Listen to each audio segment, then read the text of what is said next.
1000টা মানুষ ওটা না দেখলে একজন সঠিক মানুষ ওটা কোথা থেকে পাবো? এভরিওয়ান, কেমন আছো সবাই? আশা করি সবাই ভালো আছো, আমিও ভালো আছি। আর আমি কিন্তু প্রীতির এই ভিডিওটা দেখে আজকে আমার কিন্তু ভীষণ ভালো লাগছে, কারণ প্রীতি হয়তো কেঁদেছে কিন্তু নিজেকে নিজে সামলে নিয়েছে, মনটা অনেক শক্ত হয়েছে, মানে দেখে ভীষণ ভীষণ ভালো লাগছে। ভীষণ মানে ঘুম হয়। আমি জানলে কোনো দিন আমি কোনো ছেলেকে ভালোবাসতাম না, প্রেম করতাম না, সিরিয়াসলি বলছি। প্রেমকে আমি ভালোবেসেছি, সে আমার সাথে শত্রুতা করে নিয়েছে, এরকম শুধুমাত্র হিংসা যে ও এগিয়ে যাচ্ছে, পছন্দ না মানুষ আমাকে এত ভালোবাসা দিচ্ছে। ছোটোবেলায় একটা প্রেম করেছিলাম, কেমন যেন আমার বলতে একটু দ্বিধাবোধ হচ্ছে, এইগুলো নিয়ে আবার কে কেমন প্রশ্ন তুলবে, কে কেমন কথা বলবে। অনেকদিন তো হয়ে গেল, বলা যেতেই পারে। ছোটোবেলায় একটা প্রেম করেছিলাম। মানুষ প্রেম করলে এরকম, প্রেম তো একটা ফালতু কথা, ভালোবাসা একটা মিথ্যা কথা। দুটো মানুষকে ভালোবেসেছিলাম লাইফে, দুটোই ধোকা খেয়ে গেছি একদম। এবার যদি বলো যে তাহলে তুমি কি ভালো মানুষ ছিলে, একদমই ভালো মানুষ নই। ভালো মানুষ কি করেছিলাম? একজন ভুলভাল মানুষকে ভালোবেসে ফেলছি, ভুলভাল মানুষকে টাইম দিয়ে দিচ্ছি, এটা ভুলটা আমার নয়। বাট আমার সাথে যেটা হয়েছিল সেটা হিংসাতে হয়েছিল, আদার্স কোনো কারণ নেই। আর আমার মনে হয় এখন যে আমি কাকে ভালোবাসবো, আমি কার সাথে থাকবো, এটা সম্পূর্ণ আমার ডিসিশন, তোমাদেরও তাই। আমাদের লাইফে এরকম অনেক মানুষ আমাদের জীবনে আসবে যারা হয়তো সবাই সঠিক নয়, কিন্তু আমাদেরই তো উচিত 1000টা ভুলের মধ্যে একজন সঠিক মানুষকে বেছে নেওয়া। আমি বলতে চাইছি না তাই বলে তোমরা যা ইচ্ছা তাই করো, মানে আমি জাস্ট লজিক দিয়ে বোঝাচ্ছি। আমি একটা সিরিয়াস কথা বলতে গিয়ে এত হাসছি কেন, আমার লজ্জা লাগছে। আমার লাইফে একটা প্রেম হয়েছে, আর একটাকে তো রেজিস্ট্রি করে নিয়েছি। এখন সেটাকেও ছাড়ানোর জন্য আমার হালুয়া টাইট হয়ে যাচ্ছে।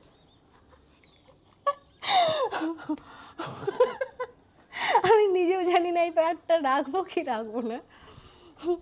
যতটা হেসে বলছি ততটাই ফেটেছিল দুবেলাতেই।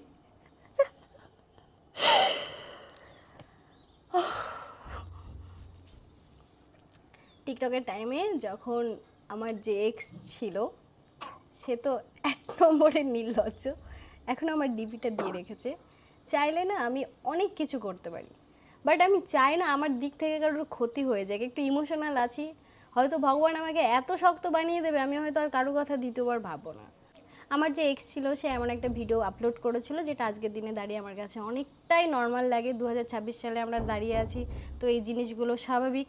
আর যেটা আমাদের পার্সোনাল রাখা উচিত ছিল কিন্তু আমার এক্স সেটা রাখেনি, সেটা আপলোড করে দিয়েছিল শুধুমাত্র হিংসায় আর আমার মান সম্মানহানি করবে, মানুষের থেকে আমাকে বাজে কথা শোনাবে, যাতে মানুষ আমাকে নিয়ে আমার ক্যারেক্টার নিয়ে জাজ করতে পারে। তো যখন এইগুলো হয় তখন আমি ভেবে দেখলাম যে যে যাকে ভালোবাসে সে তাকে কখনো অসম্মান করতে পারে না। কই আমি তো পারিনি, সে কেন পারলো? আর সেখানে আমরা দুজনেই ছিলাম, কিন্তু কেউ ছেলেটাকে নিয়ে প্রশ্ন তোলেনি, তুলেছিল আমাকে নিয়ে। আমাকে সবার সামনে ছোট করেছিল আর সবাই আমাকেই শেষ করে দিয়েছিল গলা টিপে। সমাজ নিয়ে কথা বলেছিল, আমাকে নিয়ে, আমার মা বাবাকে নিয়ে, আমার ফ্যামিলি নিয়ে, আমার ক্যারেক্টার নিয়ে। আমাকে কি না শুনতে হয়নি বলো তো? শুধু আমাকে শুনতে হয়েছে, আমার গোটা ফ্যামিলিটাকে শুনতে হয়েছে। যখন ভিডিওটা সে আপলোড করে সে একবারও ভেবেই দেখেনি কখনো ওই মেয়েটার পরিস্থিতি কি হতে পারে, এই মেয়েটা কি কি ফেস করতে পারে। সরি, 2020 সালে এই ঘটনাটা যখন ঘটে আমার সাথে, তখন আমার মা আমার জন্য 6 মাস ঘর থেকে বের হয়নি। মানুষে এত বাজে কথা আমার মাকেও বলতে শুরু করেছিল, আর এটা স্বাভাবিক ছিল। আমরা তো মানুষ জাতটাই এরকম, আমরা নিজেদের দিকে তাকিয়েই কথাই বলি না, আমরা অপরকে জাজ করি বেশি।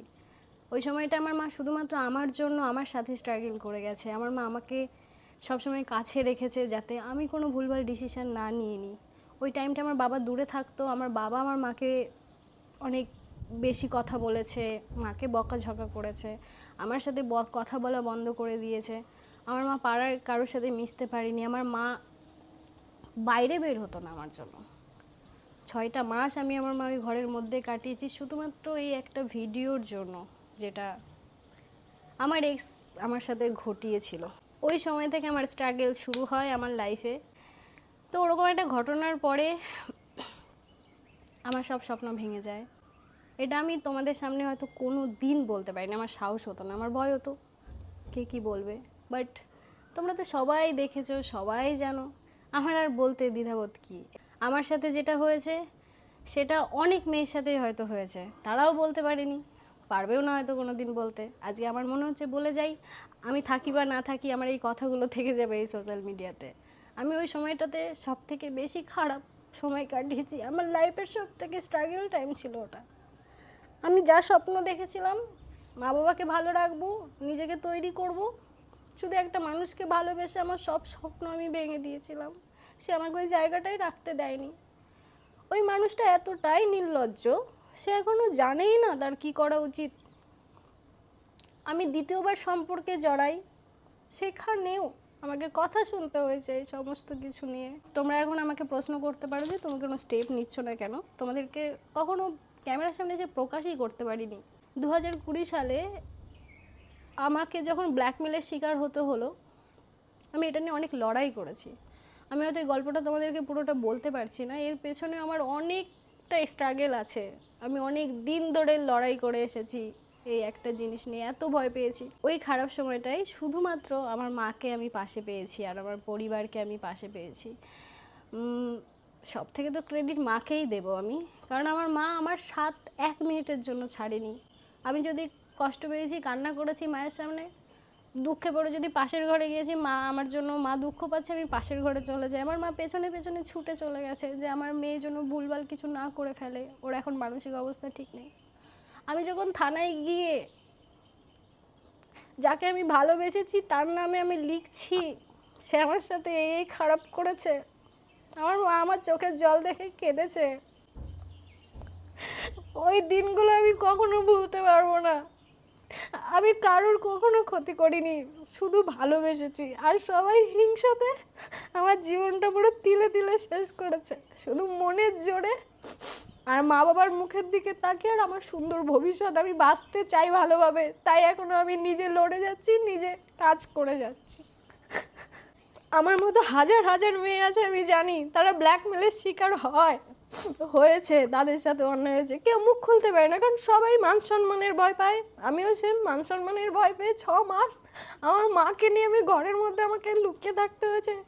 পাড়ার মানুষগুলো কত বাজে ব্যবহার করেছে, এখন যারা আমাকে ডেকে ভালোবেসে খেতে দেয়, ওই টাইমটাতে ওই মানুষগুলো আমার মাকে কত বাজে কথা বলেছে, আমাকে কত বাজে কথা বলেছে।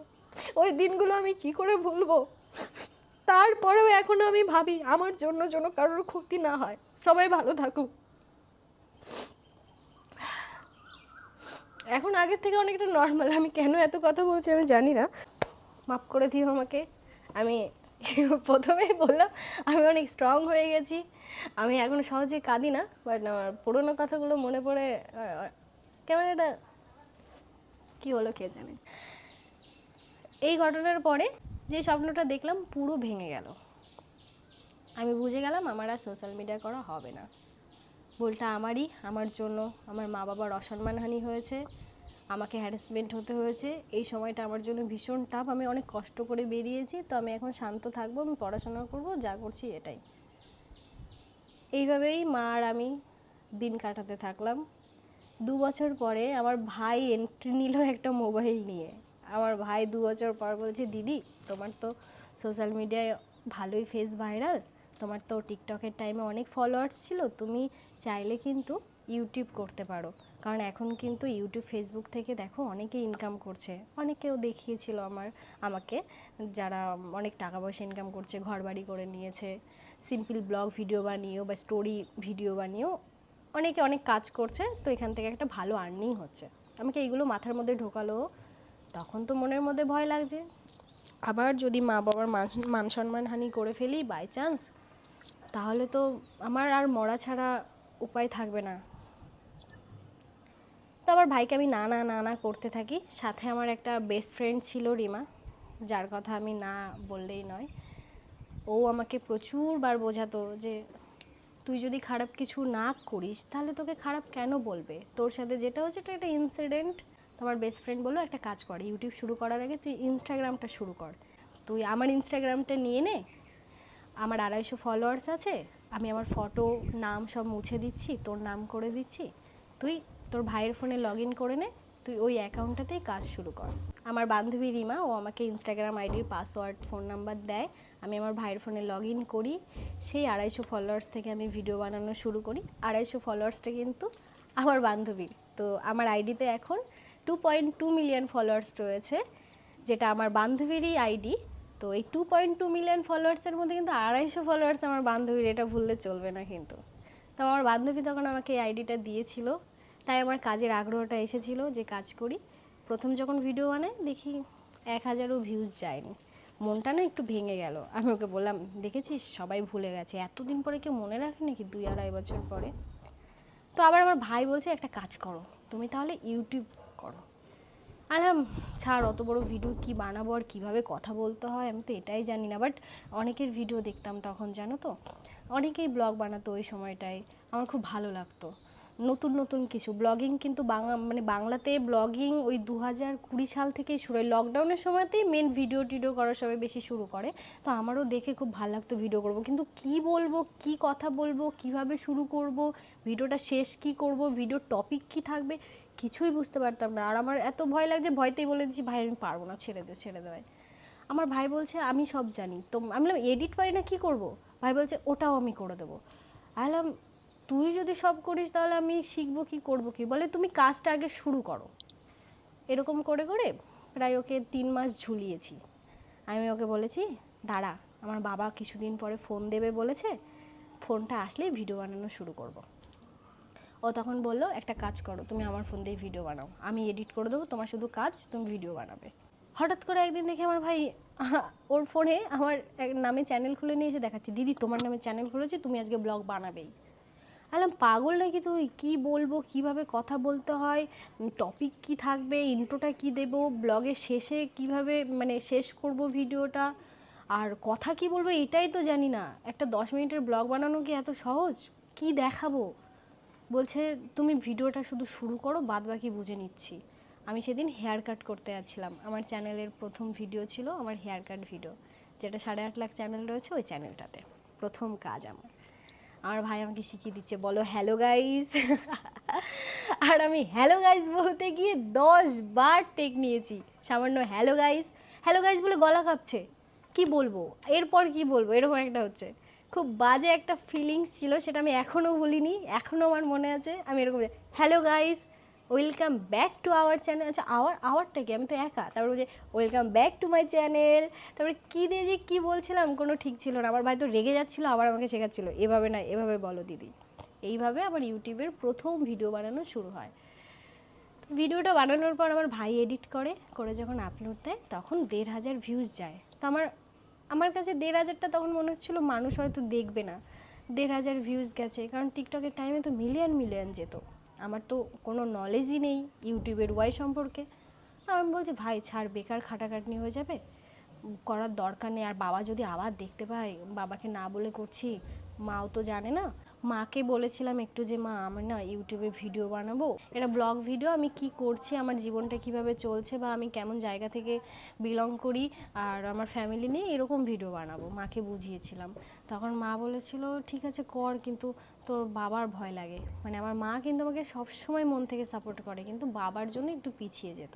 তো বাবা তো জানে না, আর আমার ভয় লাগছে বাবা যদি জেনে যায় আবার একটা কুরুক্ষেত্র লাগবে। তারপরে বারবার মনে হলো যে আমি যদি ভুল না করি, অন্যায় না করি, তাহলে আমাকে মানুষ কেন খারাপ বলবে? আমি তো আমার কাজ এটা, আমি যদি এটাকে কাজ মনে করি আর ভালোবেসে করি, নিশ্চয়ই সবাই আমাকে ভালোবাসবে, সম্মান করবে।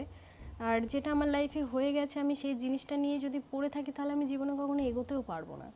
আমাকে লাইফে কিছু একটা করতে হবে, আর আমার যেই জায়গাটার প্রতি ভালোবাসা আছে, রয়েছে এখনও, যেটা করতে আমার ভালো লাগে, তো আমি সেটা করব না কেন? আর এইগুলোই ভেবে তখন আমি ভিডিও বানাতে শুরু করি। তখন সপ্তাহে একটা করে ভিডিও বানাতাম, বা 2টো। আমার ভাই আমাকে সকাল 10টার সময় ফোন দিয়ে যেত, বিকাল 4টে এসে নিয়ে যেত। স্কুল টাইমেও ফোন দিয়ে যেত, ছুটি হয়ে গেলে আবার ফোনটা নিয়ে চলে যেত, আর ওর মন মতো এডিট করতো। আর আমি সারাদিনে ভিডিও বানাতাম। তখন তো কন্টেন্ট কী বানাবো নতুন নতুন বুঝতে পারতাম না। তখন কম্পিউটার ক্লাস যাচ্ছি, স্পোকেন ক্লাস যাচ্ছি, ঘর মুছছি, মায়ের সাথে রান্না করছি, এইগুলো আর কি শেয়ার করতাম। তখন দেখি আস্তে আস্তে 10,000, 30,000, 40,000 মানুষ দেখতে শুরু করলো ইউটিউবে। তখন বুঝলাম যে না, মানুষ আমাকে ভোলেনি, এখনও ভালোবাসার আগের থেকে আমাকে সম্মান করছে সবাই। আগে যেমন একটা সময় টিকটকের টাইমটাতে এত বেশি মানুষ আমাকে নিয়ে, আমার ক্যারেক্টার নিয়ে কথা বলেছিল, আমার মনে হতো আমিই হয়তো এই দুনিয়ার সব থেকে হয়তো নোংরা মেয়ে, নিতে পারতাম না, ওগুলো নিয়ে ডিপ্রেস থাকতাম, এরকম হতো। তো দেখলাম ইউটিউবে যখন লং ভিডিও বানাতে শুরু করি, মানুষ আমাকে ভালোবাসতে শুরু করলো। যখনই আমার লাইফের একটু সাকসেস আমি পাই, তখনই আমার না চুলকায়।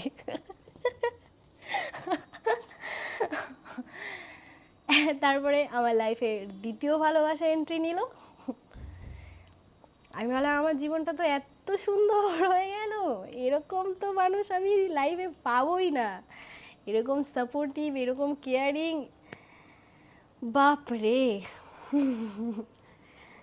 তারপরে আমার মনে হলো আগে যেটা হয়েছিল সেটা ভুল হয়েছিল, আমি আগে যাকে ভালোবেসেছিলাম সেটা ভুল মানুষ ছিল, দ্বিতীয় ভালোবাসাটা আমার সঠিক মানুষের সাথে হয়েছে। কিন্তু পরে দেখলাম না, मैं तो चूतिया हूँ। মানুষের একটু ভালোবাসাতেই গলে যাই, কেউ একটু মিষ্টি করে কথা বললেই তাকেই আপন লাগে। তোমাদেরকে আমি আমার জার্নি শেয়ার করতে এসেছিলাম, বুঝতে পারছো জীবনে কত গন্ডগোল পাকিয়ে রেখেছিলাম আমি। মানে আমার জীবনটা পুরো এরকম এরকম এরকম আছে, সেটাকে ছাড়িয়ে ছুড়িয়ে একটু এরকম রাখতে চাইছি আমি। এত জটিল করে ফেলেছি না আমার জীবনটাকে নিজে নিজে, শুধুমাত্র একটু ভালো ব্যবহার আর এই যে মানুষের মিষ্টি কথায় গলে যাওয়া, এর জন্য আজকে আমার জীবনে এত জটিলতা। তোমরা আমাকে পাপী মনে করো না, আমি কারোর সাথে কখনো অন্যায় করিনি, কারোর সাথে আমি কোনো খারাপভাবে উঁচু গলায় আজ পর্যন্ত কারোর সাথে কথা বলিনি। কেউ যদি আমার সাথে জোর গলায় কথা বলেছে, আমার চোখ দিয়ে জল বেরিয়ে গেছে, আমার বুক ধুক ধুক করেছে, কিন্তু আমি কারোর সাথে জোর গলায় কথা বলতে পারিনি আজ পর্যন্ত। আমার জীবনে যেটা হয়েছে সেটা থেকেও আমি ভালো কিছু শিক্ষা পেয়েছি, যার জন্য হয়তো আমি আরও বেশি স্ট্রাগল করতে পারছি, আমি নিজের সাকসেসের দিকে হেঁটে যেতে পারছি। আমার জীবনটা যদি অনেক সহজ হতো, হয়তো আমি এত কিছু করতে পারতাম না, এটা সিরিয়াসলি। বাট তারপরে মনে হয় যে এত কিছু কি দরকার ছিল ভগবান, এত কিছুর কি দরকার ছিল। তারপরে দ্বিতীয় প্রেমের কথা আর তোমাদেরকে কি বলবো, সব তো দেখিয়েই দিলাম লাইফস্টাইল ভিডিও বানাতে গিয়ে, দেখিয়ে তো সব কিছু একদম সর্বনাশ করে ছেড়ে দিলাম। আমার মা বাবা যেইটুকু না আমাকে ভরসা করেছিল আগের বারে, এইবারে তো আমার মা বাবা আমাকে ঝাঁটা দিয়ে মেরে বাড়ি দিয়ে তাড়ায়নি, এটা আমার ভাগ্য ভালো। বাপ রে বাপ। মালতী মাসি কাজ করতে চলে এসেছে আমার ঘরে। আমার দিদি, আমি এই মানুষটাকে কি করে ছাড়বো বলো তো? বল দিদি, তোর একটু দুটো ভালো কথা বলি নাকি রে? আরে না, তাহলে সবার সাথে গল্প করছিলাম, বলো তো এই মানুষটাকে আমি কি করে ভুলতে পারি? আমার দিদি সকাল থেকে আমার পিছনে খেটে যায়, সকালবেলা এসে ঘর পরিষ্কার করা, আবার দেখো বিকেলবেলা চলে এসছে একটা ঝাঁটা নিয়ে ঘরটা পরিষ্কার করবে। কি চাই? কিছু না। আজকে কোথাও যাওয়ার আছে? ক্লাস আছে? আজকে ক্লাসে যাইনি, ছেলে জ্বর এসছে তাই। আমি আজকে জানি সবাইকে বলে দিয়েছি দিদি, কি আমার প্রথম প্রেম, দ্বিতীয় প্রেম সব বলে দিয়েছি। তুই যা বোকা, তুই মানুষ চিনিস না এখনো, আমার তো এইটাই বড় দুঃখ। কে বলছে মানুষ চিনে? তুই আমার দিদি, আমি জানতে পারি, এই যে আমি চিনে ফেললাম তুই যে এখনো মানুষ চিনিস না। খুব অল্প সময়ে মানুষকে বিশ্বাস করে নিয়ে, এটা আমার একটা মাইনাস পয়েন্ট। শুধু তো অন্যের দোষ দিলে হবে না, আমারও ভুল রয়েছে। ফটফট করে সবাইকে বিশ্বাস করে নেয়, এটা হবে না। প্রমিস প্রমিস প্রমিস, সহজে কাউকে বিশ্বাস করবো না, তোমাদেরকে কথা দিলাম, কারণ তোমরাই আপন, তোমাদের জন্যই আমি বেঁচে আছি, আমার মা বাবাকে ভালো রাখতে পারছি। তো আমি তোমাদেরকে কখনো মিথ্যা কথা বলতে পারি না। তো আমি হয়তো আর কখনো নিজের থেকে বেশি কাউকে ভালোবাসবো না, নিজের থেকে বেশি কাউকে বিশ্বাস করব না। এটা আমার একটা শেখার সময়, আমি লাইফে আরও শিখছি। আমি জানি না ভগবান আমাকে আর কত কিছু শেখাতে চাইছে, কিন্তু ভগবানের প্রতি আমার পুরো বিশ্বাস আছে, সে যা করবে ভালোই করবে। তিনি যা করবেন ভালোই করবেন। কারণ আমি দেখেছি আমার খারাপ সময়গুলোতে, ওই সময়টা যখন আমি পার করে ফেলেছি, তারপরে আমার জন্য খুব ভালো সময় ওয়েট করে রয়েছে। এখন আমি ভীষণ ভালো আছি, আমার 90% দুঃখ চলে গেছে শুধুমাত্র এই কাজের প্রতি ভালোবাসার জন্য। আমি কাজ করি, নিজের মতো করে চলাফেরা করি, মা বাবাকে হ্যাপি রাখার চেষ্টা করি, এর বাইরে আমার লাইফে আর কিচ্ছু নেই। আমার এই ইউটিউব প্ল্যাটফর্মটাকে অনেক কষ্ট করে ধরে রেখেছি, আমার হাজার মন খারাপ থাকার পরেও আমি কাজ কখনো বন্ধ দিইনি, কখনো না। কিন্তু তারপরেও আমার অনেক সময় নষ্ট হয়েছে। পার্সোনাল লাইফে যা হয়ে যাচ্ছে হোক, এটা হয়তো হতেই থাকবে, সব কিছু সময় কথা বলবে। আমাদের জীবন মানেই হয়তো স্ট্রাগল করা, আর কোনো উপায়ই নেই। এই ভালো সময় আসবে, এই আবার খারাপ সময় আসবে। আজকে আমি ভালো আছি, কাল আমার জন্য আবার খারাপ সময় অপেক্ষা করতেই পারে, কিন্তু আমাদেরকে কাজ করতেই হবে, আর কোনো উপায় নেই আমাদেরকে। নিজে কাজ করো, নিজে টাকা ইনকাম করো, হ্যাপি থাকো, ব্যাস। কে কী বললো, কে কী করলো, কিচ্ছু যায় আসে না। আমরা কাউকে জাজ করব না, কে আমাদেরকে নিয়ে কী বললো না বললো, আমাদের কিচ্ছু যায় আসে না। তোমাদের ভালোবাসা আর আমার কর্ম, এই দুটোর জন্যই আমি আজকের এই জায়গাতে দাঁড়িয়ে রয়েছি। আমি যখন বাইরে যাই, আমার অনেক ভাই বোনেরা আছে যারা আমার ভিডিও দেখে, আমাকে প্রশ্ন করে।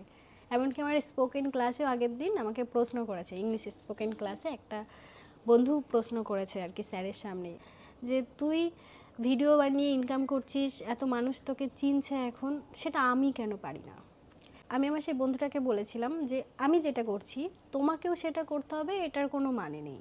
আগে তোমার নিজেকে জানতে হবে, তুমি কোন কাজটা করতে ভালোবাসো, তোমার কি করতে ভালো লাগে, তুমি লাইফে কি করতে চাও, এটা আগে সবার আগে জানতে হবে তোমাকে।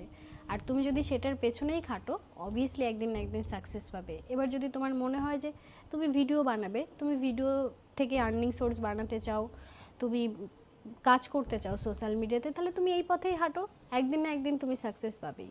এটাই আগে আমাদের নিজেদেরকে জানতে হবে আমরা কি করতে চাই।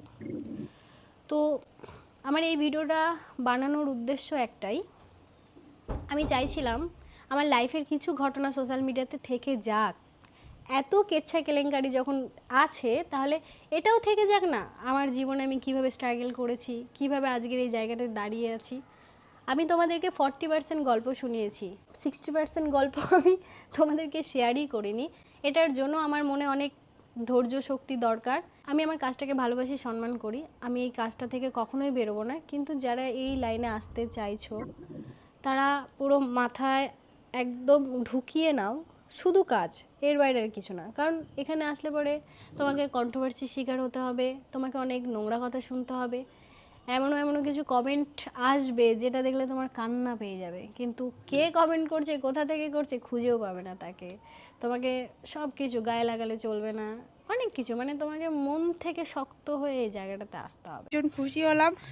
তো তার জীবনে কিন্তু ঘটে যাওয়া অনেক কাহিনী কিন্তু সে শেয়ার করলো আজকে সোশ্যাল মিডিয়ায়। এতদিন পর কিন্তু প্রীতি মুখ খুলেছে, ফাইনালি আমরা দেখতে পেলাম যে কিভাবে একটা মেয়ে সেই ছোট থেকে স্ট্রাগল করে করে আজকে এই জায়গায় এসেছে। এখন হয়তো সে সাকসেস, তার পেছনে কাঠি করার জন্য কিন্তু লোকের অভাব নেই। কিন্তু সেই একটা সময় ছিল যে সে নিজের মুখেই বলছে যে তার পাশে দাঁড়ানোর মতন কেউ ছিল না। এটা কিন্তু সত্যি, আমরা সবাই জানি যে যখন কেউ বিপদে পড়ে তার পেছনে কিন্তু দাঁড়ানোর মতন কেউই থাকে না, একমাত্র মাই থাকে। তো তারও কিন্তু মাই ছিল। আর এখন যেহেতু সে সাকসেস, সোশ্যাল মিডিয়ায় তার ফেস কিন্তু ভাইরাল, ইউটিউব বলো, ফেসবুক বলো, ইনস্টাগ্রাম বলো, সব জায়গায় কে ভাইরাল? প্রীতি মণ্ডল ভাইরাল। আর কেন ভাইরাল সেটারও একটা কারণ আছে। সে ছোটোবেলায় একটা ভুল করে ফেলেছিল, আর সেখানেই একটা খারাপ ভিডিও তার বয়ফ্রেন্ড, এক্স বয়ফ্রেন্ড ভাইরাল করে দিয়েছিল। তার থেকেও কিন্তু সে আরও বেশি পরিমাণে, তো মানুষ বিভিন্ন কারণে ভাইরাল হয়। এমনিও কিন্তু সে টিকটক যখন করতো, টিকটকে কিন্তু সে এমনিতেই ভাইরাল ছিল। টিকটক তখন কিন্তু বেশি মানুষ টিকটক মানে আর কি দেখতো, ভিডিও কিন্তু খুব কম মানুষ তৈরি করতো। তখন কিন্তু যারা মানে প্রথম ভিডিও চালু করেছিল তারা কিন্তু এমনিতেই ভাইরাল ছিল। আর সেখানে কিন্তু প্রীতির একটা খারাপ ভিডিও ভাইরাল হওয়াতে, একটা না অনেকগুলোই দেখেছি আমরা, তার বয়ফ্রেন্ডের সঙ্গে আর কি, এক্স বয়ফ্রেন্ড যেটা মানে প্রথম বয়ফ্রেন্ড, তার সঙ্গে একটা দুটো অনেকগুলোই খারাপ ভিডিও ভাইরাল হওয়ার পরে কিন্তু সে বলছে যে 6 মাস ঘর বন্দি ছিল। তো হয়তো তাকে কোনো কারণে থাকতে হয়েছিল, কারণ আশেপাশে লোকের তো মানে খারাপ মন্তব্য করার লোকের তো অভাব নেই। যেহেতু তখনকার যুগ, মানে তখনকার ছিল এখন থেকে 5 বছর আগে, বুঝতেই পারছো। আর এখনকার মধ্যে অনেক পার্থক্য।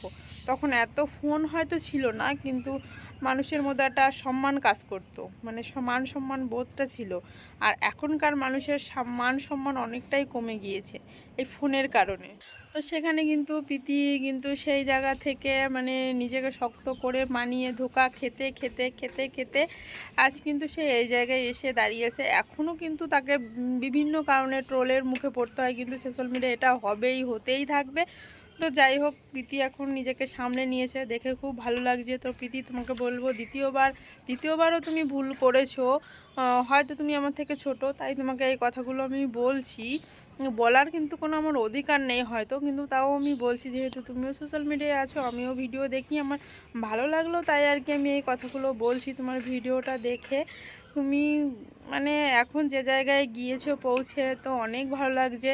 মা বাবার পাশে থেকো, এইভাবেই হাসি খুশি থাকো। আর তৃতীয়বার হয়তো এই ভুলটা করো না। মানে মানুষ দুবার কিন্তু তোমাকে ভগবান সুযোগ করে দিয়েছে, তৃতীয়বার হয়তো নাও দিতে পারে। তাই বলছি, ভেবেচিন্তে পদক্ষেপ নিয়ে যা করো, এইভাবেই মানে হাসি খুশি থেকো, মা বাবার পাশে থেকো। আর কিছু বলার নেই, টাটা। আর তোমাদের কেমন লাগলো ভিডিওটা? যদি ভালো লাগে অবশ্যই লাইক কমেন্ট শেয়ার করে সাবস্ক্রাইব করে পাশে থেকো, টাটা।